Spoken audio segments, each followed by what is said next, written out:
दोस्तों, भारत में G20 देशों की बैठक राष्ट्रीय राजधानी नई दिल्ली में 8 से 10 दिसंबर के बीच समाप्त हो चुकी है। भारत में इस तरह का इतना बड़ा पहला अंतर्राष्ट्रीय सम्मेलन का आयोजन किया गया है, जिसकी तैयारी लगभग साल भर से चल रही थी। भारत में G20 का 18वां सम्मेलन संपन्न हो चुका है। इससे पहले 17 बार बैठक हो चुकी है। G20 की स्थापना साल 2008 में की गई थी और पहली बार इसकी बैठक अमेरिका में हुई थी। भारत में हुआ इस सम्मेलन में एक तरफ जहां रूस के राष्ट्रपति व्लादिमीर पुतिन नहीं आए हैं, तो वहीं दूसरी तरफ चीन के राष्ट्रपति शी जिनपिंग भी नहीं आए हैं। चीन की तरफ से इस सम्मेलन में वहां के प्रधानमंत्री को भेजा गया है। ऐसे में सवाल उठता है कि आखिर ये G20 सम्मेलन क्या है और इसका आखिर मकसद क्या है। G20 के पास क्या क्या है शक्तियाँ और अब तक कौन कौन से देश में ये सम्मेलन हो चुका है। कुल मिलाकर G20 के बारे में संपूर्ण जानकारी इस वीडियो में मिलने वाला है। तो दोस्तों, वीडियो को लाइक करके और भी यूजफुल इन्फॉर्मेशन के लिए चैनल को सब्सक्राइब कर लीजिएगा। तो चलिए सबसे पहले आपको बताते हैं कि G20 का गठन किस तरह से किया गया है। ये दरअसल 8 देशों का विस्तार है। शुरुआत में 8G7 ग्रुप होता था, जिसमें Canada, America, Germany, Italy, France, Japan और ब्रिटेन इसके सदस्य होते थे। लेकिन रूस को इस ग्रुप के साथ 1998 में जोड़ा गया है। लेकिन 1999 से पहले एशिया कुछ सालों से आर्थिक संकट से जूझ रहा था और इसके बाद जर्मनी के बर्लिन में 8G की बैठक के दौरान G20 का गठन किया गया। साल 2007 में ग्लोबल इकोनॉमिक क्राइसिस के बाद G20 फोरम को राष्ट्र प्रमुखों के स्तर का बना दिया गया। G20 समूह की पहला सम्मेलन अमेरिका के वाशिंगटन DC में हुआ था। G20 शिखर सम्मेलन का उद्देश्य दुनिया के प्रमुख आर्थिक देशों का सम्मेलन, जहां सदस्य देशों के बीच वैश्विक अर्थव्यवस्था, वित्तीय व्यवसाय, निवेश और जलवायु परिवर्तन समेत जरूरी मुद्दों पर चर्चा करना है। दुनिया की GDP में G20 देशों की हिस्सेदारी करीब 85% है। इसके अलावा दुनिया का कुल 80% प्रोडक्शन और अंतर्राष्ट्रीय व्यापार समूह में इसकी 75% हिस्सेदारी है। मतलब कुल मिलाकर कहे तो सभी देश अपने देश का आर्थिक स्थिति को ध्यान में रखकर एक दूसरे के व्यापार के माध्यम से अपने देश को आर्थिक स्थिति सुधारने का प्रयास करते हैं। अब आपके मन में सवाल होगा कि इसका बैठक हर साल होता होगा, लेकिन ऐसा नहीं है। साल 2008 में इसके गठन के बाद 24 साल में 18वां सम्मेलन नई दिल्ली में हुआ। इसका पहला सम्मेलन 14 से 15 नवंबर को अमेरिका वाशिंगटन में हुआ। दूसरा सम्मेलन 2009 में 2 अप्रैल को हुआ। इसके बाद तीसरी G20 सम्मेलन 24 से 25 सितंबर को 2009 में ही अमेरिका के पीटर्सबर्ग में हुआ। चौथा सम्मेलन कनाडा के टोरंटो में 26 से 27 जून 2010 को। पांचवा सम्मेलन दक्षिण कोरिया के सियोल में साल 2010 में हुआ। 11 से 12 नवंबर को छठा सम्मेलन साल 2011 में हुआ। 3 और 4 नवंबर को फ्रांस के कांस में किया गया आयोजन। G20 का 7वां सम्मेलन साल 2012 में 18 और 19 जून को मैक्सिको में हुआ। इसके बाद 8वां सम्मेलन इसी साल रूस में हुआ।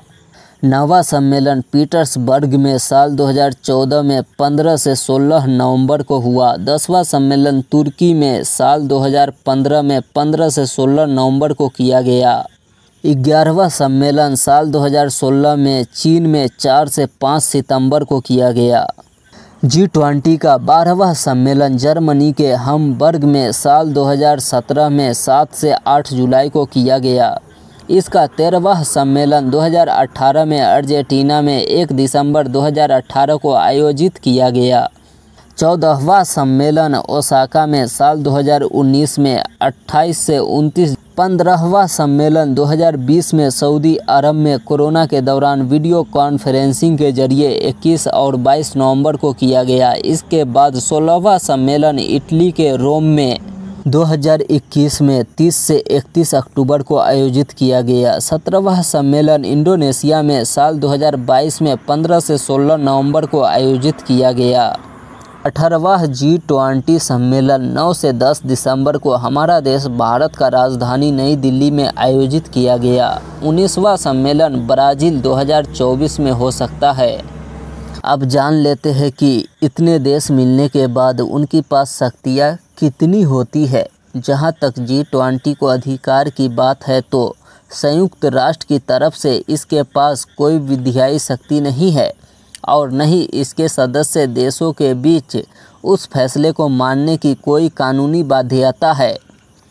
मतलब क्या है, इसके बारे में आप समझ रहे होंगे। मतलब ये है कि इस मीटिंग में जो भी चीज़ों पर चर्चा होगी उसे चर्चा को अमल में लाने और ना ही लाने का उस देश का अपना व्यक्तिगत मामला है।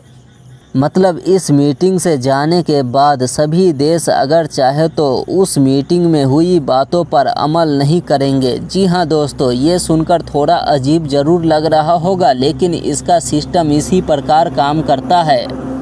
सभी देशों ने मिलकर इसे बनाया ज़रूर है, लेकिन इसमें किसी भी तरह का अगर आप किसी भी देश के राष्ट्रपति प्रधानमंत्री से मीटिंग के दौरान बात करते हैं, अगर आप ये सोचते हैं कि मीटिंग के बाद भी इस मीटिंग में जो बात हुई है उस पर एक्शन लिए जाएंगे, तो ऐसा लगभग 50% हो सकता है। लेकिन 50% संभावना कम है, क्योंकि इस मीटिंग के बाद को अमल में लाने के लिए न तो उनके पास कोई दबाव है और न ही उनके ऊपर कोई कानूनी प्रक्रिया आप टोक सकते हैं। ये उनका अधिकार है, वो चाहे तो माने और ना चाहे तो ना माने। मुख्य रूप से समझे तो G20 सदस्य देशों के बीच दुनिया भर की अर्थव्यवस्था को मजबूत करने और उसको बढ़ावा देने पर चर्चा होती है। इसमें एजुकेशन, रोजगार और खाद्य पदार्थों की कीमतों को नियंत्रित करने जैसे मुद्दों पर फैसले किए जाते हैं। इसका कोई मुख्यालय और सचिवालय नहीं है। G20 के अध्यक्ष का फैसला ट्रोइका से तय किया जाता है और हर साल सम्मेलन में वर्तमान, पिछले और भविष्य के राष्ट्रीय अध्यक्षों के समर्थन से आयोजित किया जाता है।